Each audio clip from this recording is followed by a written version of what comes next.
pratique de la cuniculture professionnelle ne demande pas plus d'espace, mais plus de connaissances. Parce qu'avec la connaissance, vous pouvez valoriser au mieux l'espace que vous avez. Un participant à la formation qui a débuté depuis le 13 janvier avait ce souci et il estimait que son terrain ne pouvait pas lui permettre de faire les choses de façon professionnelle.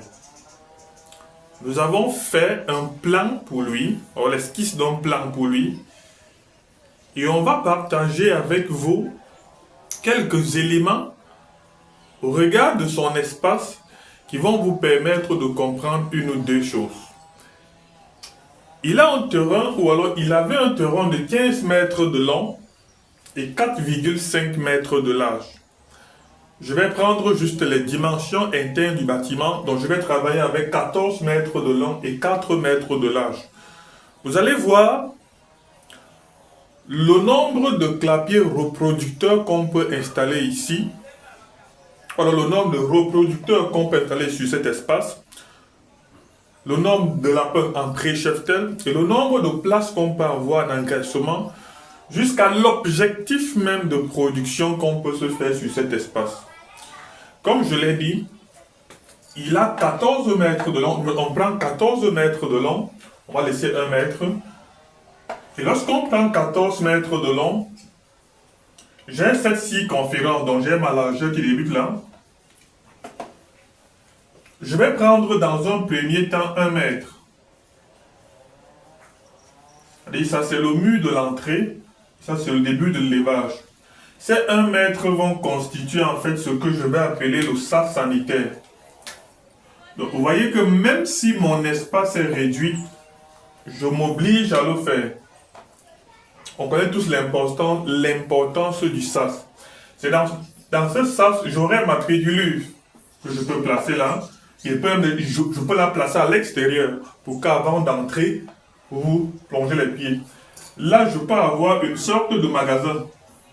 Donc, je peux avoir des palettes là où il va déposer son aliment.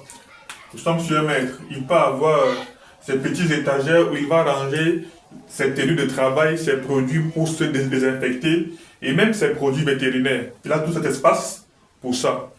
Ce qui fait que même les potentiels acheteurs qui vont arriver demain, ils ne traversent pas cet espace parce que vous voyez, cette séparation, il y a un demi-mur.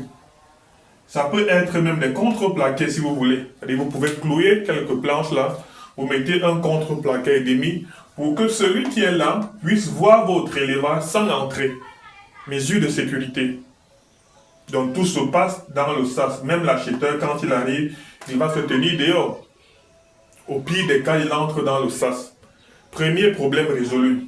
Parce qu'on a dit qu'il n'y a pas de biosécurité parfaite qui soit possible si certains éléments n'ont pas été pris en compte lors de la conception du bâtiment. Pour la partie de production, je vais retirer 0,5 mètres ici. Je vais retirer également 0,5 mètres à la fin, puisque je ne vais pas contourner. Ici, j'ai mon espace maternité. Ici, je vais travailler avec des cages double face. Ici, je vais travailler avec des cages d'une seule face. Donc, je vais laisser juste une petite séparation entre le mur, 20 cm, pour le support de la fosse. Parce que ce couloir ou cette allée ne me servira à rien. Là, j'ai mes loges maternité. Vous voyez que si je retire 0,5, je retire 0,5, ça fait 1 mètre. Ça fait que sur mes 14 mètres, j'ai retiré 1 mètre, plus 1 mètre, ça fait 12. Ça fait 2 mètres, il me reste 12 mètres. Sur les 12 mètres, quand je prends la longueur d'une cage 0,8, la largeur 0,4, je vais me retrouver ici avec 30 loges reproductrices. Parmi ces 30 loges, je peux installer 20 femelles, 4 mâles, c'est-à-dire en excès. J'ai 6 autres cages pour le pré-cheptel. Pour l'espace d'engraissement, je remets mon couloir, je définis une dimension pour l'espace de circulation ici. J'ai mon espace de couloir. Je conserve la même dimension ici, puisque c'est un couloir il faut qu'il soit assez grand pour me permettre de circuler.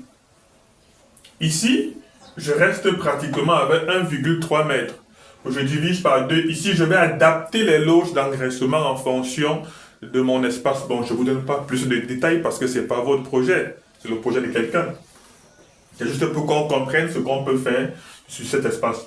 Donc là, quand on va faire cette adaptation, au lieu de 30 comme en maternité, on aura plutôt 24 loges. Et ici, ces loges ont la capacité de prendre en saison sèche 5 lapins et 6 en saison où il fait frais. Et il est dans un environnement parfait, où là où sa température, elle est idéale pour pratiquer la cuniculture. Donc il peut aller à 6 par loge.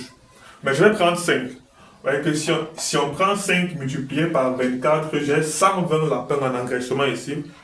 Multiplié par 2, j'ai 240 lapins qui peuvent être engraissés dans cet espace. Maintenant, sur mes 20 reproducteurs, je peux décider de les diviser en 3. C'est-à-dire, j'ai 6, j'ai 8, j'ai 6. Donc, avec un suivi optimal, il est clair que 6, vous pouvez faire ça ici, la pile sans difficulté, avec une bonne préparation, avec l'application et des bonnes connaissances. Vous avez déjà le meilleur environnement qui est le premier élément. Donc, je suppose que ces 6, que chaque 6 lapins me permet de produire seulement, me permet de vendre seulement 35 lapins. Sur les 8, si je considère également 35. Je considère également 35. Strict minimum 35. Lorsque vous allez évaluer tous les paramètres, ça va être au-delà. Parce que si vous faites vendre uniquement 7 lapéros par lapine, ça vous fera 42. Mais là, je prends 35. Je prends les chiffres les plus bas. Si je passe mes croisements de 10 jours, ça fait que sur ce petit bâtiment, je peux produire minimum 35 lapins tous les 10 jours. Voyez, nous sommes sur 14 mètres de long et 4 mètres de large et on produit minimum 35 lapins chaque 10 jours. Ça peut aller à 40, donc en moyenne 120 lapins par mois sur cet espace. Pourquoi donc vous voulez encore travailler avec les cadres d'auteur et un espace qui respecte au plus ou moins les normes requises dans la construction des bâtiments? Ici, parce que le projet est encore petit, les 2 unités sont dans le même bâtiment ou dans la même salle. Donc, comme je le disais, vous n'avez pas besoin de plus d'espace pour bien faire la cuniculture, mais il vous faut plus de connaissances. Parce que beaucoup se plaignent que les cages linéaires prennent assez d'espace pour peu de lapins. Non, il faut se concentrer sur les objectifs de production, sur les résultats que vous auriez. Alors, si vous avez un espace, vous ne savez pas comment le viabiliser, vous pouvez nous contacter et nous allons vous accompagner. Plus 237, c'est ça notre contact, 6 94 52 45 54. Pour ceux qui me découvrent au travers de cette vidéo, mon nom est Bertrand Adjik, je suis promoteur du Eden Farm Group. Notre mission, c'est d'apporter la meilleure expertise aux entreprises agro-pastorales en Afrique, pas seulement dans la cuniculture, mais dans la production et nutrition animale en général. Vous êtes nouveau sur la chaîne, il y a plus de 90 vidéos en rapport avec la cuniculture. Et pour les autres spéculations, vous pouvez nous retrouver sur Facebook, toujours avec Eden Farm Group. Abonnez-vous, partagez si vous avez trouvé quelque chose d'intéressant dans tout ce que nous venons de raconter là.